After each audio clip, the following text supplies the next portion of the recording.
The great happiness. बुद्धं शरणं गच्छामि। आपण आता श्रावस्ती येथील जेतवन विहाराच्या परिसरामध्ये आहोत। हा प्राचीन जेतवन विहाराचा परिसर आहे जो अनाथ पिंडकाने भगवंताला दान दिला होता 54 करोड रुपये खर्च करून। इथे अनेक लोकांमध्ये परिवर्तन झालं।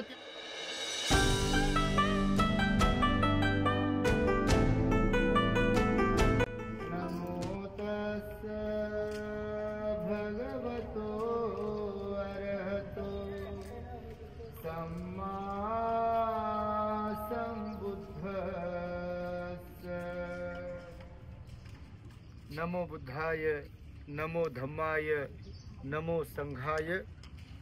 श्रद्धावान उपासक उपासिकांनो, आपण पाहताय सध्या आम्ही आपल्या भारतातील अत्यंत पवित्र अशी भूमी असलेल्या श्रावस्ती नगरीतील प्राचीन जेतवन विहाराच्या या परिसरामध्ये आहे। आपण या व्हिडिओच्या माध्यमातून पाहताय हा संपूर्ण परिसर जो आहे एकेकाळी अरहंत भिक्खूंनी भगवान बुद्धांच्या वास्तव्याने पुनीत झालेला हा परिसर होता। हे जे ठिकाण तुम्ही पाहताय हे ठिकाण भगवंताची मूलगंध कुटी होती। जेव्हा आपले भगवान बुद्ध या श्रावस्तीमध्ये निवास करीत होते, वास्तव्य करीत होते, तेव्हा भगवंताचं कायम वास्तव्य इथेच असायचं। याला मूलगंध कुटी विहार म्हणतात। भगवंताची कुटी भगवंताचं निवासस्थान आहे। प्रत्यक्ष भगवान बुद्ध इथे राहत होते। त्या भूमीला वंदन करण्यासाठी आम्ही आलेलो आहोत। आणि हा संपूर्ण बांधकाम हे खंडहार हा जो परिसर आपणास दिसतो आहे हा संपूर्ण जेतवनाचा परिसर आहे। एकेकाळी जेव्हा आपले भगवान या श्रावस्ती नगरीमध्ये येतात ते म्हणजे सुदत्त नावाच्या सावकाराच्या विनंतीस मान देऊन येतात, त्याच्या निमंत्रणावरून येतात। जेव्हा तो सुदत्त राजगिरीला गेला होता आपल्या पाहुण्यांकडे, राजा बिंबिसाराकडे, तेव्हा तिथे भगवंताला राजाकडे भोजनदानाचं निमंत्रण दिलं होतं। तिथे जी भोजनदानाच्या कार्यक्रमाची जय्यत तयारी सुरू होती राजवाड्यामध्ये, ती पाहून आपल्या सुदत्त सावकाराने राजाला विचारलं, महाराज मला न विचारता कोणता कार्यक्रम आपल्याकडे चालवलेला आहे? त्यावर ते राजा सांगतात त्याला की आमच्याकडे कुठला खाजगी कार्यक्रम नाही आहे, तर आमच्याकडे आम्ही भगवान बुद्धांना भिक्खू संघाला भोजनदानाचं निमंत्रण दिलं आहे आणि त्यासाठी म्हणून ही तयारी सुरू आहे।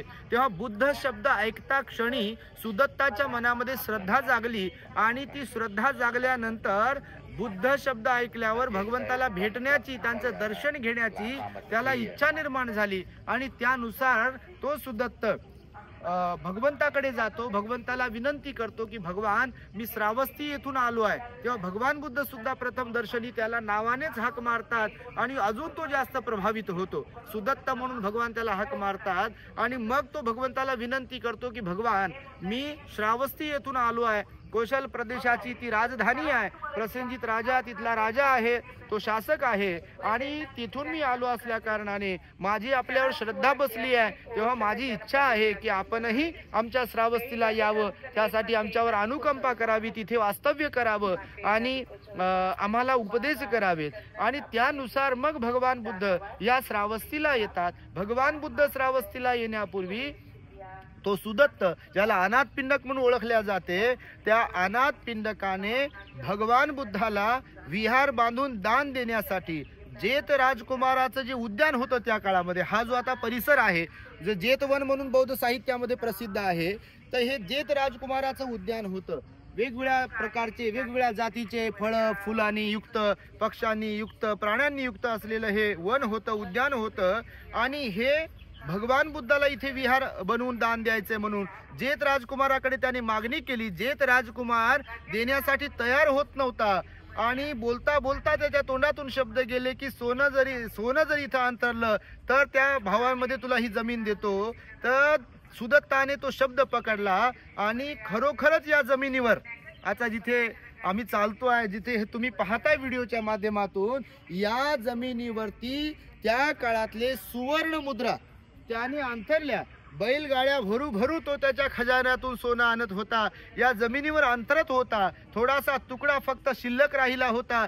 जेत राजकुमाराला विचार आला मनामध्ये की हा सुदत्त नेमकं या जमिनीचं करणार काय असेल, एवढी मोठी जमीन सोन्याच्या भावामध्ये विकत घेतोय. त्याने जेव्हा विचारणा केली तर तो सुदत्त म्हणतो की महाराज, इथे कुठलं शेती किंवा मी माझा बंगला वगैरे बांधणार नाही आहे, तर ही जमीन भगवान बुद्धाला विहार बांधून दान देण्यासाठी मी घेत आहे. आणि जेव्हा त्या जेत राजकुमाराला ही गोष्ट समजते तेव्हा तो जेत राजकुमार पण प्रभावित होतो, त्याच्याही मनामध्ये श्रद्धा जागते आणि तो मग सुदत्ताला म्हणतो की आता उर्वरित हा छोटासा जो भाग आहे तो माझ्याकडून दान राहू द्या, त्यावरती तुम्ही काही पैसे वगैरे अंतरू नका. आणि मग इथे सुदत्त सावकार म्हणजे ज्याला अनाथ पिंडक म्हणत होते, तो 18 करोड रुपयाची ही जमीन विकत घेतो असा उल्लेख आहे.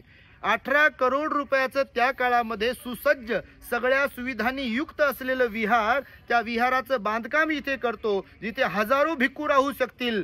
आणि राहिले इथे हजारो भिक्खू, अरहंत भिक्खू. भगवान बुद्ध इथे थांबले आणि त्यासाठी 18 करोड रुपये खर्च आला बांधकामासाठी. आणि विहार दानाचा कार्यक्रम, त्या काळामध्ये विहार दान देण्याची पद्धत होती. भगवंताने सुद्धा उपासकांना सांगितलं आहे की आपण श्रद्धेतून विहारांचं निर्माण केलं पाहिजे, जिथे सगळ्या सुविधा असतील भिक्खूंना राहण्यासाठी, ध्यान करण्यासाठी, उपदेश करण्यासाठी, भोजन आदी करण्यासाठी, बैठकांसाठी असे विहार बांधून दान देण्याची परंपरा होती. आजही श्रीलंका, थायलंडमध्ये आपण पाहू शकता, तिकडे विहार दान देण्याची पद्धत आहे. महान पुण्य सांगितलं भगवंताने की विहार बनवून, सुसज्ज विहार बनवून आपल्याला दान देता यावेत म्हणून. आणि विहार दानाचा जो कार्यक्रम आहे त्याला 18 करोड रुपये, असे एकूण 54 करोड रुपयाचं या जेतवनामध्ये मोठं विहार, अनेक भिक्खू संघासाठी भिक्खू निवास, विहार, सभा मंडप, वेगवेगळ्या प्रकारच्या बिल्डिंग्स इथे निर्माण केल्या आणि ते भगवंताला त्याने दान दिलं. त्या भूमीमध्ये आज आम्ही इथे आहोत. नेहमी आम्ही धम्मसहल घेऊन इथे येतो, अतिव आनंद होतो हे सर्व काही पाहत असताना.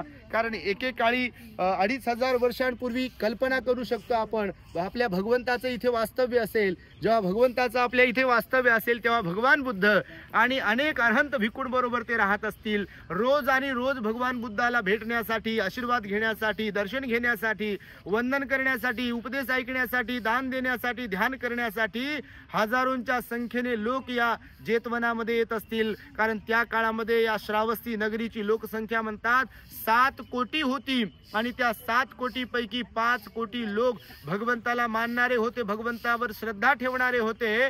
आणि त्यामुळे इथे रेलचल असायची लोकांची. आजही जगभरातून लोक लाखो रुपये खर्च करून या ठिकाणी येत असतात. आणि त्यामुळे अनाथ पिंडकाने महान पुण्य संपादन केलाय. बौद्ध साहित्य जर तुम्ही कधी वाचाल तर अनेक सुत्तांच्या सुरुवातीला अनाथ पिंडकाचं नाव येते बघा. तो दानामध्ये अग्र उपासक होता. एवं मे सुतं एकं समयं भगवा सावत्तीय विहरती जेतवने अनाथ पिंडिकस्सारामे, असा शब्द उल्लेख तुम्हाला ऐकायला मिळेल. त्या जेतवनामध्ये आम्ही आहोत आणि त्यामुळे इथे अंगुलीमालाची दीक्षा पण झालेली आहे. अंगुलीमाल सुप्रसिद्ध आहे बौद्ध साहित्यामध्ये. 999 खून करणारा तो अंगुलीमाल बुद्धाला शरण येतो आणि बुद्धाला शरण आल्यानंतर त्या अंगुलीमाल सुद्धा भंतेंचं वास्तव्य याच जेतवनामध्ये होतं. आणि त्यामुळे भगवंताच्या सोबत तो अंगुलीमालही राहत होता. त्याचबरोबर विशाखा मिगार मातेने इथून काही अंतरावरती एक आपला हार, त्याचा लिलाव लावून त्याला विकून 9 करोड रुपयाचा विहार त्या काळामध्ये भगवंताला बांधून दान दिलेला होता. विशाखाचं सुद्धा इथे येणं जाणं होतं. त्यानंतर उपोसतशील जे आहे, उपोसताचा जो उपदेश आहे, तर भगवान बुद्धांनी उपोसताचे उपदेश सुद्धा इथे अनेक लोकांना दिलेले आहेत. विशाखा मिगार मातेला प्रामुख्याने इथे उपोसताचा उपदेश दिलेला आहे. त्यानंतर आपण पाहू शकता प्रसेनजित राजाला अनेक उपदेश दिले आहे. त्यापैकी एक उपदेश जो आहे, भगवान बुद्धाचा उपदेश ऐकण्यासाठी जेव्हा प्रसेनजित राजा या ठिकाणी आलेला असतो, नेमकं तेव्हाच त्याच्या राजवाड्यामध्ये त्याला एक मुलगी होते, म्हणजे मुलगी जन्मास येते त्याच्या घरी, त्याच्या पत्नीला. तेव्हा तो उदास होतो. तेव्हा भगवान बुद्धांनी मुलापेक्षा मुलगी कशी बरी आहे याचा उपदेश सुद्धा राजा प्रसेनजिताला दिलेला आहे. त्यामुळे अनेक उपदेश या ठिकाणी भगवंताने आपल्या दिलेले आहेत. आणि त्यामुळे बघा, हे जेतवन आजही फुललेलं आहे, बहरलेलं आहे. परंतु त्या काळात जी रौनक होती ती आता काही इथे दिसत नाही आहे. म्हणजे सगळ्याच धार्मिक स्थळांची आपल्या जर तुम्ही कधी येऊन पाहाल तर फार वाईट परिस्थिती आहे. तसं पाहिलं तर जागा जरी पुनीत असेल, जागा जरी पवित्र असेल, ही भूमी निश्चितच पवित्र आहे कारण अरहंताची भूमी आहे, परंतु इथे दुर्लक्ष केल्या जात आहे. अनेक वर्षांपासून आम्ही बुद्धगयेला पण पाहतोय. राजगिरी असेल, नालंदा असेल, वैशाली असेल, श्रावस्ती असेल, कपिलवस्तू नगरी असेल किंवा ज्या ज्या जागा अशा आहेत की भगवान बुद्धाच्या पादस्पर्शाने पावन झालेल्या आहेत, त्या सगळ्याच ठिकाणी काही सुव्यवस्थित अशा काही व्यवस्था नाही आहेत, सुविधा नाही आहेत आणि त्यामुळे त्याची पडझड होणे किंवा स्वच्छता नसणे, त्याची काळजी न घेणे असे प्रकारही आम्हाला इथे पाहायला भेटतात.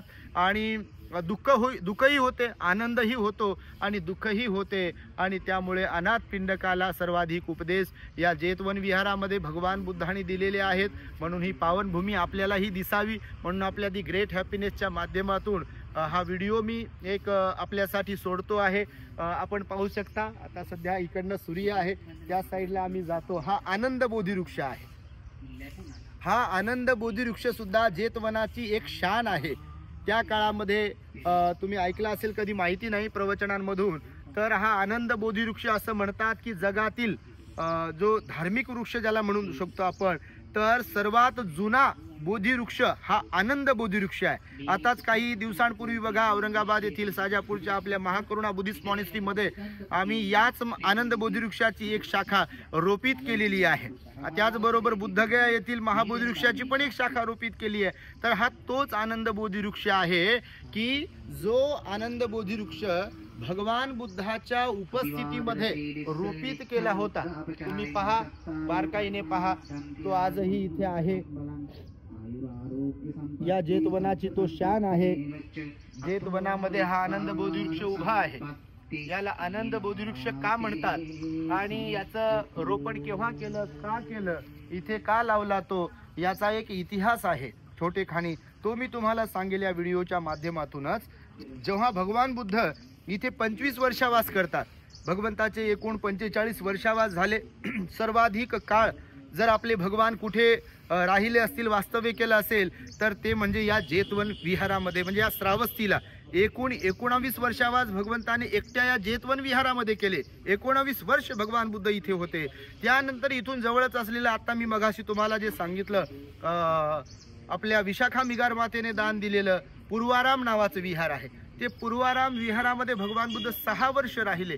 म्हणजे एकूण 25 वर्षावास आपल्या भगवंताने या श्रावस्तीमध्ये घालविलेले आहेत, संपन्न केलेले आहेत. तर या आनंद बोधिवृक्षाबद्दल मी तुम्हाला सांगेल. हा आनंद बोधिवृक्ष भगवान बुद्धाचं वास्तव्य असतानाच इथे रोपित केला. आणि त्याचं कारण असं होतं की एकदा अनाथ पिंडक आनंदाकडे बोलताना, सारीपुत्त भंतेजीकडे बोलताना, मोगलायन भंतेजीकडे बोलताना म्हणाले की भंते भगवंतालाही म्हणाले, भगवान आपण जेव्हा वर्षावासाच्या निमित्त इथे वास्तव्य करता तेव्हा असंख्य लोक इथे येतात. रेलचेल असते लोकांची. लोक वंदन करतात, प्रवचन ऐकतात, धम्मदेसना ऐकतात, दान देतात, ध्यान साधना करतात, मुक्त होतात. कोणी श्रोतापन्न होते, कोणी सकृतागामी होते, कोणी अनागामी होते, तर कोणी अरहंत होते, निर्वाणाला प्राप्त होतात. अनेक महिला, अनेक पुरुष, तरुण तरुणी, राजे लोक, प्रधान आणि वेगवेगळ्या प्रकारचे लोक इथे येतात. अनेक वर्णातील लोक इथे येतात. परंतु आपण वर्षावास संपल्यानंतर जेव्हा धम्म प्रचारार्थ इतरत्र जात असता तेव्हा मात्र इथे सुनं लागते. तेव्हा काही जास्त लोक येत नाहीत. आणि त्यामुळे आम्हाला अशी इच्छा आहे मनामध्ये, अनाथ पिंडक म्हणतात की इथे काहीतरी असं निर्माण झालं पाहिजे. आपण म्हणजे तशा प्रकारचं सांगा आम्हाला की जेणेकरून लोक तिथे येतील, आपलं दर्शन घेतील, वंदन करतील आणि लोकांनाही बरं वाटेल. तेव्हा आनंद भंतेजी हे सर्व काही ऐकतात आणि आनंद भंतेजी मग भगवंताला म्हणतात, भगवान असं काय आपण इथे ठेवू शकतो या जेतवनामध्ये की जेणेकरून लोकांची श्रद्धा कमी होऊ नये, लोकांनाही आनंद व्हावा, लोकांनाही आपली श्रद्धा इथे व्यक्त करता यावी. त्यावर भगवान बुद्ध म्हणतात की इथे एकतर आता भगवंताच्या नंतरच उद्देशिक जो स्तूप असतो तो भगवंताच्या नंतर निर्माण केला जातो, भगवंताच्या अस्थि धातूंवरती. जसे आजही आपल्या देशामध्ये भगवंताच्या महापरिनिर्वाणानंतर जे 8 स्तूप निर्माण केले, खऱ्या अर्थाने 9 स्तूप म्हणजे त्यांच्या राख आणि भिक्षापात्रावर, परंतु 8 ठिकाणी भगवंताच्या अस्थि धातू ज्या विभागल्या गेल्या होत्या तर त्याचं निर्माण सुद्धा 8 ठिकाणी स्तूपांमध्ये झालेलं आहे. तर मग भगवंत म्हणाले की भगवंताच्या नंतर तर ते स्तूप निर्माण होतीलच होतील, परंतु आता मात्र तुम्ही विचारताय की काय करू शकतो. तर मग या बोधिवृक्षाचं, कारण बुद्धगयेचा जो बोधिवृक्ष आहे तो बोधी ज्ञानाचं प्रतीक आहे, म्हणजे ज्ञानाचं प्रतीक आहे, अर्थातच ते बुद्धत्वाचं प्रतीक आहे. तर भगवान बुद्ध म्हणाले बोधिवृक्ष एक आहे, त्याचं पूजन करू शकता. तर मग महामोग्गलन भंतेजीला, आनंद भंतेजी विनंती करतात की भंतेजी आपल्या बुद्धगया येथील जो बोधिवृक्ष आहे, महाबोधिवृक्ष, त्याची शाखा जर आपल्याला इथे आणता येईल तर ती इथे आपण रोपित करू शकतो. तर मग महामोग्गलान भंतेजी आपल्या बुद्धगया येथील बोधिवृक्षाची शाखा इथे घेऊन येतात आणि महाकारुणिक तथागत भगवान बुद्ध, राजा प्रसेनजीत, त्यानंतर अनाथपिंडक, विशाखा मिगार माता आणि आनंद भंतेजी हे सर्वजण या बोधिवृक्षाचं रोपण करण्यासाठी, म्हणजे अनाथपिंडकाच्या हस्ते भगवंताच्या उपस्थितीमध्ये आणि प्रसेनजित राजाच्या उपस्थितीमध्ये, विशाखा मिगार मातेच्या उपस्थितीमध्ये या बोधिवृक्षाचं इथे रोपण करतात. आणि आजही तो आपण पाहू शकतो. अत्यंत प्राचीन असलेला बोधिवृक्ष आपल्याला पाहायला मिळतो. आणि भगवंताकडे आनंदाने अशीही विनंती केली होती अनाथपिंडकाने आणि राजा प्रसेनजिताने की भगवान, आपण त्या मुख्य बोधिवृक्षाखाली बसून जे ध्यान केलं होतं तर एक रात्र या बोधिवृक्षाखाली सुद्धा बसून आपण ध्यान करावं, जेणेकरून लोकांची श्रद्धा अजून जास्त राहील, ती वृद्धिंगत होत राहील आणि त्यानुसार समापती ध्यान भगवंतानं या ठिकाणी निरोध समापती ध्यान एक रात्रभर या बोधिवृक्षाखाली भगवंताने केलेला आहे. आणि म्हणून आज हा बोधिवृक्ष पावन आहे, अत्यंत जुना आणि तो प्राचीन आहे. तो जेतवनामध्ये आहे, तोही आपल्याला पाहायला मिळणार आहे. इथे वॉटर हार्वेस्टिंग सिस्टम सुद्धा आपल्याला तिकडे भिक्खू निवासामध्ये पाहायला मिळणार आहे. अनेक अरहंत भिक्खूंचे चैत्य आहेत, वेगवेगळ्या प्रकारचे विहार आहेत, सभामंडप आहेत, आजही वेगवेगळ्या प्रकारची झाडं आहेत आणि त्यामुळे हे जेतवन अत्यंत सुंदर आहे. अनाथपिंडक जे होता, आता जाता जाता शेवट करतो आम्ही. अनाथपिंडक जे होते, अनाथपिंडकाचा काल नावाचा मुलगा होता. अनाथपिंडकाचा काल नावाचा एक मुलगा होता आणि अनाथपिंडक आणि त्यांचा संपूर्ण परिवार अत्यंत सिलवान गुणवान होते आणि त्यांना धम्म लाभ झालेला होता. अनेक जण श्रोतापन्न होते, परंतु अनाथपिंडकाचा अभिवादन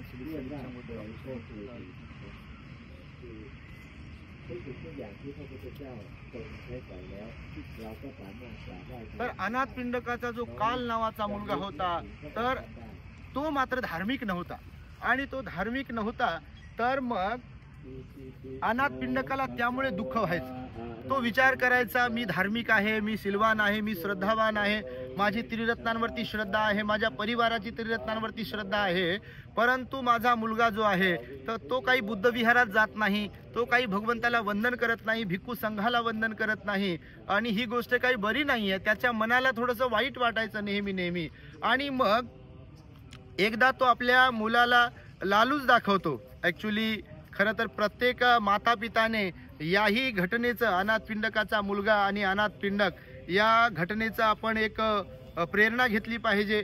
अनाथपिंडकाने एक दिवस आपल्या मुलाला जवळ बोलवलं आणि त्याला थोडंसं लालच दिलं की 100 कारशा पण मी तुला देतो, तू जर विहारात जाशील भगवंताचा उपदेश ऐकण्यासाठी. तर तो मुलगा जरा बिघडलेला होता, मस्तीखोर होता. त्याला ते पटलं की त्याला वाटलं, अरे गड्या, की आपल्याला 100 कारशा पण जर भेटत असतील तर निश्चितच आपण गेलो पाहिजे. आणि तो जातो रात्रीला. रात्रभर भगवंताचा उपदेश चालत असतो. हा एका कोपऱ्याला शेवटच्या रांगेमध्ये बसतो आणि झोप काढतो. उद्या सकाळी उठतो आणि घरी निघून जातो. अनाथपिंडकाला आवडतं की मुलगा किमान विहारात गेला. पुन्हा काही दिवसानंतर अनाथपिंडक आपल्या मुलाला 1000 कारशा पण देतो आणि 1000 कारशा पण देऊन तो त्याला म्हणतो की तू आता भगवंताचा उपदेश ऐकला पाहिजे, तो लक्षात ठेवला पाहिजे आणि तो मला येऊन सांगितला पाहिजे. आणि त्यानुसार मग तो काल अनाथ पिंडकाचा जो मुलगा असतो तो जेतवनामध्ये जातो.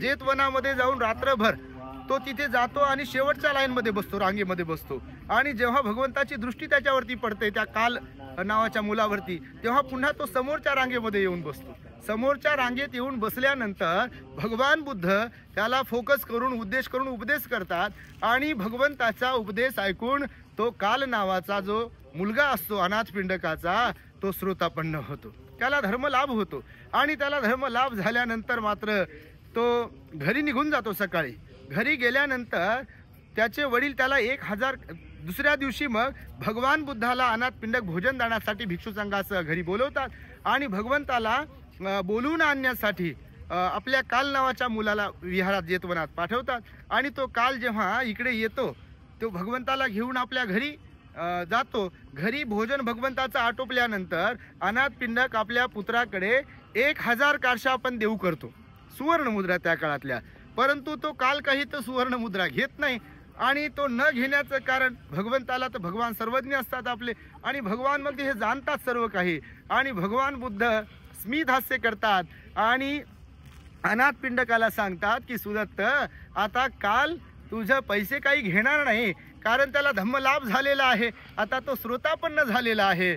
त्याच्या मनातील जो लालच आहे, लोभ आहे, आता तो कमी होत चाललेला आहे. त्याची सुद्धा बुद्ध धम्मसंघावरती श्रद्धा बसलेली आहे आणि त्यामुळे तो काही पैसे वगैरे घेणार नाही. आणि त्यामुळे ही सुद्धा एक घटना बघा अनाथ पिंडकाच्या परिवारामध्ये घडली होती. अनाथ पिंडक ज्यामुळे दुःखी होता, त्याचा सर्व परिवार, त्याची फुल फॅमिली अत्यंत धार्मिक होती, परंतु मुलगा नव्हता. पण मुलगा सुद्धा धार्मिक बनल्यामुळे तो जाम खुश झाला. दुसरी एक घटना अनाथ पिंडकाच्याच परिवारातली आहे. सुजाता नावाची त्याची एक सून होती. सुजाता ही एका अतिश्रीमंत घरातून आलेली होती. तिची काही धार्मिकता बुद्ध धम्मावरती नव्हती, श्रद्धा नव्हती तिची बुद्ध धम्म संघावरती. आणि त्यामुळे ही अनाथ पिंडक फार परेशान होते. एकदा भगवंताला भोजनासाठी जेव्हा इथे बोलवलं होतं तेव्हा ती मस्ती गडबड वगैरे करत होती आणि म्हणजे बोलत होती, जास्त मोठमोठ्याने बोलत होती. भगवान बुद्ध अनाथ पिंडकाला म्हणतात, सुदत्त, तुझ्या घरामध्ये काही माशा पकडणारे लोक वगैरे आलेले आहेत का? कारण ते गोंधळ करत असते. सुजाता मोठमोठ्याने बोलते, म्हणजे अनादर होतो भगवंताचा आणि घरातल्या लोकांचा. आणि त्यामुळे भगवान तसे म्हणतात. तर अनाथ पिंडक दुःखी आणि कष्टी चेहरा खाली करून बसतो आणि भगवंताला म्हणतो, भगवान माफ करा, माझी जी सून आहे सुजाता, ती सुजाता काही धार्मिक नाही आहे, तिची बुद्ध धम्म संघावर काही श्रद्धा नाही आहे आणि त्यामुळे ती अनादर करते. तर भगवान बुद्ध म्हणतात, सुजाताला बोलवा समोर. मग सुजाताला समोर बोलविल्या जाते आणि सुजाताला भगवान बुद्ध प्रश्न विचारतात, सुजाता बेटा, तू कोणत्या प्रकारची भार्या आहेस? भार्या म्हणजे पत्नी, बायको. तू कोणत्या प्रकारची बायको आहेस? तर तिला काही माहिती नसते आणि ती भगवंताला म्हणते, भगवान क्षमा करा, मला काही माहिती नाही आहे, आपण त्याबद्दल जर उपदेश केला तर बरं राहील. आणि मग भगवान बुद्ध सुजाताला उद्देशून 7 प्रकारच्या भार्या, 7 प्रकारच्या पत्नी कोणत्या, त्यांची क्वालिटी काय आहे, त्याची गुणवत्ता काय आहे, याच्याबद्दल उपदेश करतात. तर आपल्या दी ग्रेट हॅपीनेस चॅनलवरती 7 प्रकारच्या भार्या आहेत, अनेक उपदेश आहेत, अशा अनेक आठवणी आहेत या जेतवनाच्या. त्या तुम्हाला थोडक्यात सांगण्याचा प्रयत्न केलेला आहे. भगवंतांनी महत्त्वपूर्ण असे अनेक उपदेश या जेतवनामध्ये दिलेले आहेत. इथे आम्ही नेहमी येतो. आपणही आपल्या जीवनामध्ये या जेतवनामध्ये येण्याचा प्रयत्न करत राहा. पैसा येतो जातो, सुख येते जाते, परंतु या भगवंताच्या पदस्पर्शाने वास्तव्याने पुनीत झालेल्या भूमीचं दर्शन करायला मिळणे यापेक्षा मोठं समाधान, यापेक्षा मोठं पुण्य अजून दुसरं कोणतं असू शकते. आणि त्यामुळे या व्हिडिओच्या माध्यमातून या जेतवनाचं दर्शन मी आपणास करतो आहे. ही भगवंताची मूलगंध कुटी. आपण पुन्हा एकदा तिथेच फिरून आलेलो आहोत. हा संपूर्ण परिसर आहे.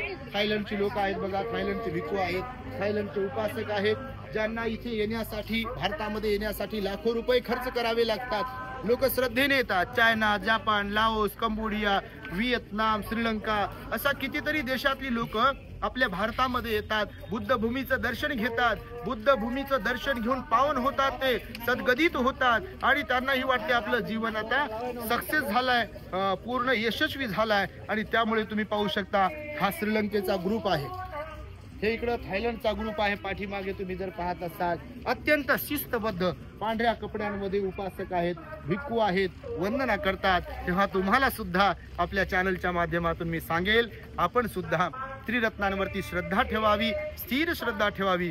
सुख येतात, दुःख येतात, संकट येतात, त्रास परेशान्या होतात, सर्व काही, परंतु त्या सगळ्याला बाजूला ठेवून आपण आपली बुद्ध धम्म संघावर श्रद्धा ठेवली पाहिजे.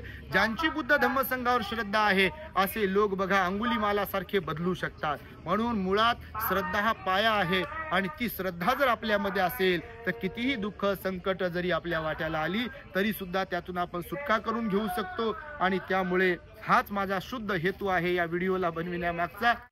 आपण आपल्या धम्म सहलीमध्ये हे जे पाहताय श्रावस्ती येथील जेतवन विहार आहे, हे प्राचीन आहे. भगवंताचं आपल्या वास्तव्य इथे होतं. 19 वर्षावास आपल्या भगवंताने इथे केले. आणि इथे अजून एक घटना तुम्हाला मी सांगेल. एकदा इथेच राहत असताना भगवान, आता हे आजूबाजूला भिक्खू निवास होते आपले, भगवान या मूलगंध कुटीमध्ये राहत होते. आजूबाजूला सर्वत्र भिक्खूंच्या कुट्या होत्या, अनेक असंख्य भिक्खू राहत होते. एकदा एक भिक्खू आजारी पडले आणि आजारी पडल्यानंतर मात्र त्यांची कोणी देखभाल करत नव्हतं, सेवा करत नव्हतं. ते मलमूत्रामध्ये पडले होते आणि मलमूत्रामध्ये पडल्यानंतर त्यांच्या कुटीमधून दुर्गंधी बाहेर सुटली होती. त्यांच्याकडे कोणी जातच नव्हतं.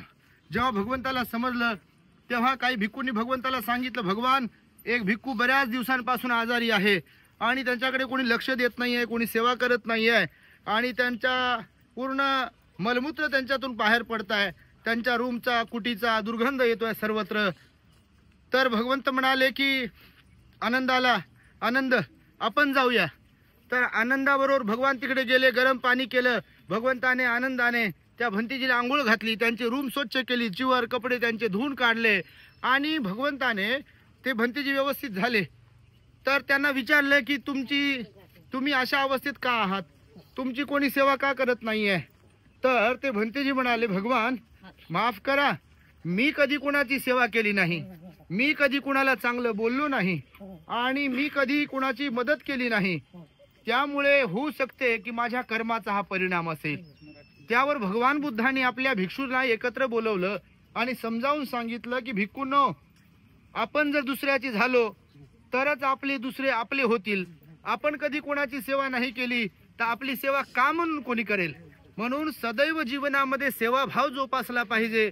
जे गुरुतुल्य लोक आहेत त्यांची सेवा करावी, जे माता पिता समान आहेत त्यांची सेवा करावी, जे वृद्ध आहेत म्हातारे आहेत त्यांची पण सेवा करावी, निस्वार्थ भावनेतून सेवा करावी, मनोभावे सेवा करावी. त्या सेवेचा मोबदला जीवनामध्ये आपल्याला कधी ना कधी मिळत असतो. आणि त्यामुळे त्या भिक्खूंनाही फटकारलं भगवंतानी त्या काळामध्ये की असं करू नये. जर कोणी वृद्ध आहे, आजारी आहे, तर जो कोणी आजारी व्यक्तीची आणि वृद्ध म्हाताऱ्या व्यक्तीची सेवा करेल तो बुद्धाची सेवा करेल, असं भगवंताचा तो उपदेश आहे बघा. म्हणजे भगवान बुद्ध म्हणतात की ज्याला असं वाटते की मी भगवंताची सेवा केली पाहिजे, असं जेव्हा कधी म्हणाले भगवान कोणाला वाटेल तर त्याने म्हाताऱ्या लोकांची मनोभावे सेवा करावी, आजारी लोकांची सेवा करावी. आणि हा बोध या छोट्याशा उपदेशातून आपण घेतला पाहिजे. हा प्रसंग सुद्धा याच जेतवनामध्ये घडला होता, म्हणून तुम्हाला सांगण्याचा मी प्रयत्न केला. आपण आता श्रावस्ती येथील जेतवन विहाराच्या परिसरामध्ये आहोत. हा प्राचीन जेतवन विहाराचा परिसर आहे जो अनाथ पिंडकाने भगवंताला दान दिला होता 54 करोड रुपये खर्च करून. इथे अनेक लोकांमध्ये परिवर्तन झालं. त्यापैकी पटाचारा तुम्हाला ठाऊक असेल, प्रवचनांमधून तुम्ही ऐकली असेल, जी पटाचारा उद्ध्वस्त झाली होती. एका श्रीमंत घरची ती सुंदर अशी मुलगी होती, परंतु घरातील नोकराच्या प्रेमात पडल्यामुळे ती त्याच्याबरोबर विवाह करते आणि एका खेड्यामध्ये छोट्याशा गावामध्ये छोट्याशा घरामध्ये ती राहत असते. पहिल्यांदा ती गरोदर राहते आणि गरोदर राहिल्यानंतर बाळंतपणाचे दिवस तिचे जवळ येतात आणि तेव्हा तिला आपल्या आईची घरच्यांची आठवण येते आणि ती आपल्या नवऱ्याला विनंती करते की मला माहेरी बाळंतपणासाठी जाऊ द्या. पण तिचा नवरा जो आहे तिला म्हणतो की तू जर तिकडे गेली आणि मी पण जर आलो तर ते तुझ्या घरचे श्रीमंत लोक आई वडील मला मारून टाकतील, तुलाही मारून टाकतील, आपण तिकडे न गेलेलं बरं आहे. आणि मग ती म्हणते ठीक आहे आणि बाळाला जन्म देते. एक बाळ तिला होते. पुन्हा दुसऱ्यांदा ती गरोदर राहते. एक मुलगा होतो, तो 1-1.5 वर्षाचा पहिला. दुसऱ्यांदा जेव्हा गरोदर होते पुन्हा तिला इच्छा होते की आपण माहेरी गेली पाहिजे आणि नवऱ्याला ती विनवणी करते. नवरा तिची विनवणी मनावर घेतो आणि तिला म्हणतो की तिकडे जर गेलो तर असं असं होईल. पण तिला वाटते की नवरा काही जाऊ देत नाही आपल्याला, म्हणून ती नवऱ्याच्या पश्चात गाठोडं बांधते आपलं जे काही आहेत कपडे लते आणि त्या अगोदरच्या बाळाला घेऊन निघते. तिला 9 महिने 9 दिवस झालेले असतात, म्हणजे बाळात तिच्या गरोदरपणाचे, आणि तिला त्रास होत होता. पावसाळ्याचे दिवस असतात, रिमझिम रिमझिम पाऊस असतो. ती जाण्यासाठी निघते. जाण्यासाठी जेव्हा निघते माहेरी तेव्हा नदीला पूर आलेला असतो. तेव्हा ती नदीवरती जाते आणि नेमकं बरोबर नदीच्या किनाऱ्यावरती गेल्यानंतर तिला बाळतपणाच्या वेदना सुरू होतात आणि ती क्रंदन करते, आक्रोश करते, रडते, विवळते, परेशान होते. पण तिच्या सोबत तिथे कोणीच नसते, कारण ती एकटी त्या बाळाला घेऊन गेलेली असते. पाऊस पडत असतो, गवत वाढलेलं असते, नदीला पूर असतो आणि तेवढ्यात मग तिचा नवरा पण तिच्या मागावर येतो. तिथे नवरा तिथे पोहोचतो, पाहतो तर त्याची पत्नी बाळंतीण होत आहे, बाळाला जन्माला घालत आहे. ती म्हणजे तिथेच, कारण पाऊस सुरू आहे, तिथे कोणतीच व्यवस्था नाही. तर बाजूचं गवत आपल्या त्या बाळाला ठेवण्यासाठी, आता जन्मलेल्या बाळाला ठेवण्यासाठी काढण्यासाठी तिचा पती जेव्हा जातो तेव्हा सर्पदंशाने ते पती तिथे तोंडातून फेस येऊन पडतो आणि मरतो.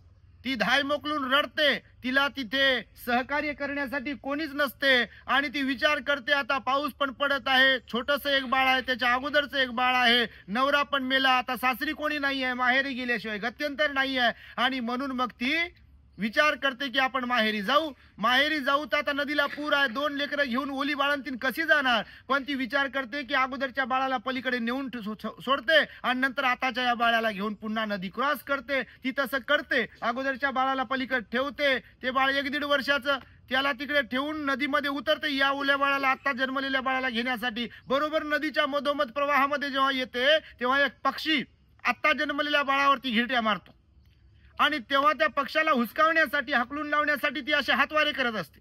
ती अशी हातवारी जेव्हा करते तेव्हा ते अगोदर ठेवलेलं तिकडे नेऊन बाळ, त्याला वाटते आई आपल्याला बोलवत आहे आणि तिचं लक्ष या आत्ताच्या बाळावरती असते. आणि ही पक्षाला हाकलण्यासाठी असं करत असताना ते अगोदरचं बाळ पाण्यात उतरते. ही पाण्यातून या बाळाकडे आताच्या पोहोचण्याच्या अगोदरच ते बाळ तिकडनं पाण्याच्या प्रवाहात येते, नदीचा पूर असते, ते बाळ वाहून जाते. ही नदीच्या बाहेर पडून आताच्या बाळापर्यंत पोहोचते न पोहोचते, तो पक्षी आपल्या पंजामध्ये त्या बाळाला पकडतो, मासाच्या गोळ्याला, आणि भरकन उडून जातो.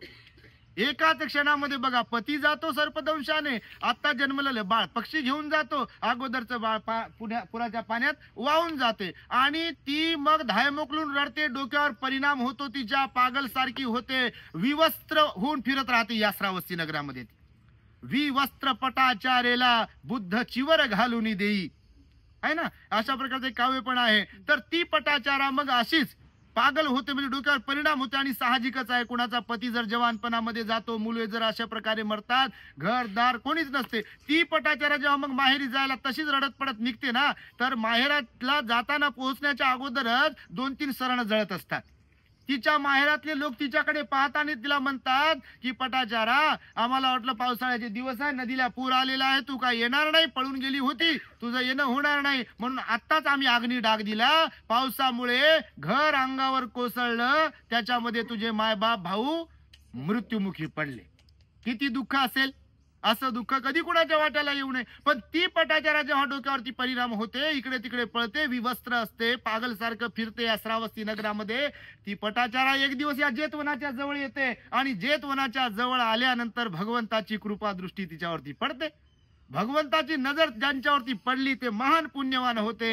आणि भगवान बुद्ध भिक्खूंना सांगतात, पटाचार्याला बोलवा. तिच्या अंगावरती चिवर टाकल्या गेलं, मग ती विवस्त्र होती तर, आणि तिला भगवान बुद्धाच्या समोर बसते. भगवान बुद्ध तिच्या डोक्यावर हात ठेवतील आणि भगवान बुद्ध तिच्या प्रति मंगल मैत्री करतील. ती रडते, क्रंदन करते आणि नंतर ध्यानावर येते.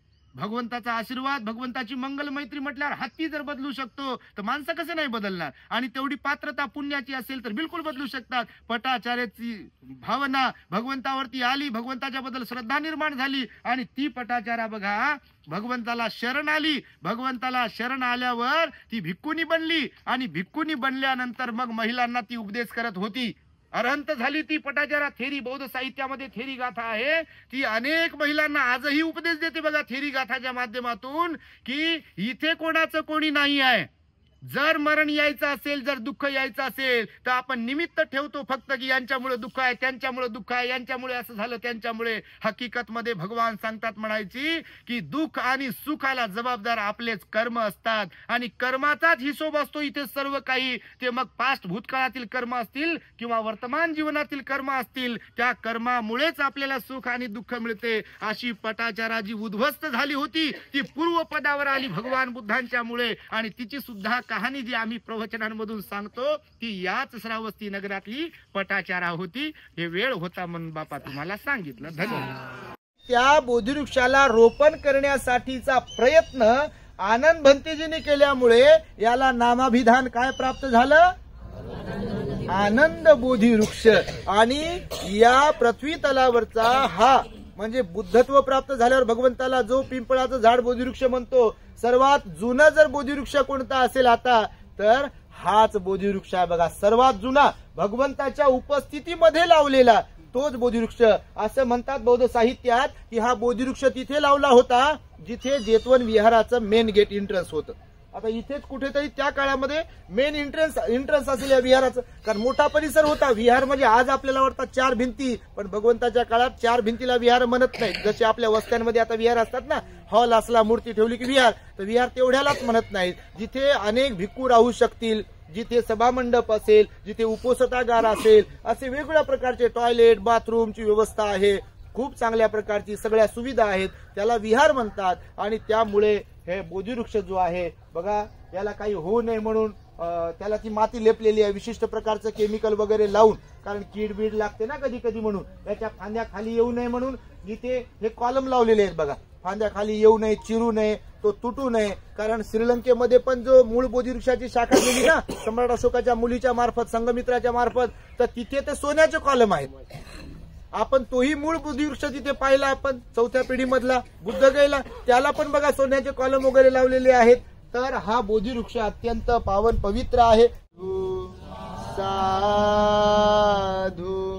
साधू या समूले निसिनोव सपारी विजयं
संबुद्धो विद्याचरण संपन्नो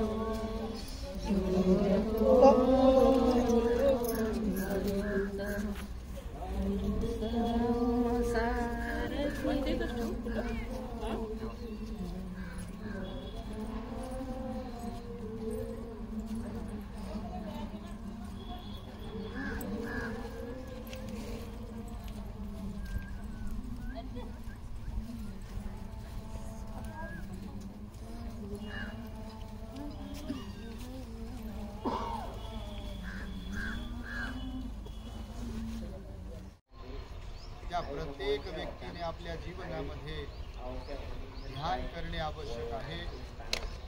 या पावन भूमीमध्ये आपल्यासारखेच आपण जिथे बसलो तिथेच बसून कितीतरी भिक्खू, कोणी सुतापन्न, कोणी सतीदागामी, कोणी अनागामी तर अर्हंत झालेले आहेत. आपणही तिथेच बसलो. आपलं पुण्य आपल्याला येता आले. त्यामुळे सर्वांनी रिलॅक्स बसावे. शरीराची हालचाल होणार नाही. अशा प्रकारे शरीर स्थिर ठेवावे, डोळे बंद करावे. आपला जो नैसर्गिक श्वास आहे, सुसज्ज सर्व सुविधांनी युक्त असलेलं टॉयलेट, बाथरूम, स्नानगृह, सभामंडप, वॉकिंग मेडिटेशन करण्यासाठी पद, भिक्खू निवास, भिक्खूंसाठी व्यवस्था, उपोषकागार, पाण्याची व्यवस्था, विजेची व्यवस्था, अशी अनेक प्रकारची व्यवस्था, सगळ्या प्रकारच्या सोयी सुविधा ज्या ठिकाणी होत्या त्या सगळ्या प्रकारच्या व्यवस्था सुविधा निर्माण करून त्या सुदत्ताने अनाथ पिंडकाने ही भूमी विकत घेतलेली आहे. आणि आपल्या भगवंताला सुंदर असं विहार, जिथे हजारो भिक्खू राहू शकतील, ध्यान करू शकतील, उपदेश करू शकतील, भोजन ग्रहण करू शकतील, अशा प्रकारचं हे एकवन विहार स्वतःचं नाव न देता, हे विशेष स्वतःचं नाव न देता त्या अनाथ पिंडकाने इथल्या विहाराला निर्माण केलं. त्याला जेतवन विहार म्हणून ते बौद्ध साहित्यामध्ये प्रसिद्ध आहे. इथे तुम्ही आता बसलेले आहात. जेव्हा 1-2 मिनिटांसाठी आपण सर्वांनी अनापान सवी करूया, नंतर भंतेजी आपल्याला उपदेश देणार आहेत.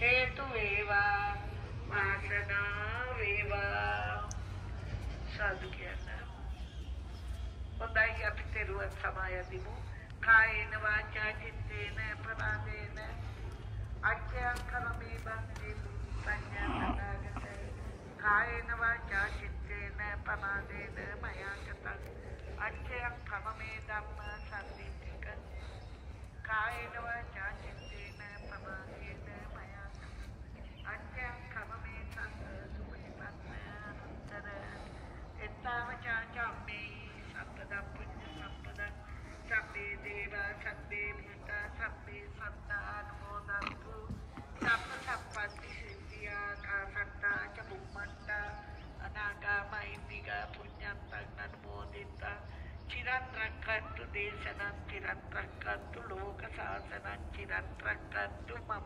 परान्ति अपविसिद्धस्करदेना उशेलुमपि जेतवना रामे सादा पूजा कलानाथ पिंडिक देवताओं चेत शासन बारव श्री विष्णु देवी अंतक एवगेम मे जेतवना रामे सबला करनाऊ आरक्षा करनाऊ शियलुम देवी देवताओं सेला तत् सक्र देवी देवता मंडले येतात मे पिंड The great happiness. बुद्धं शरणं गच्छामि.